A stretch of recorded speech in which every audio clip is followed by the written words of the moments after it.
Alexander the Great, in 334 BC, a young king leading his army into Asia against the Persian Empire, not from a distance, not through layers of command, but from the very front, where the risk was the highest and the outcome was uncertain.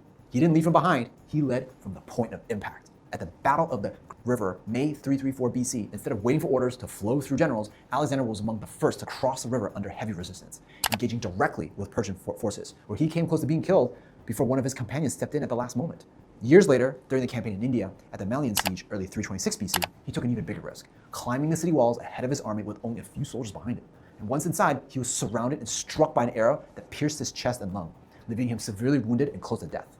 He technically didn't have to be there, but he chose to be visible in the hardest moments. His soldiers didn't just hear about courage, they saw it, they saw him take the same risk, they saw him bleed, and that's what built the kind of trust that carried his army across continents for nearly a decade.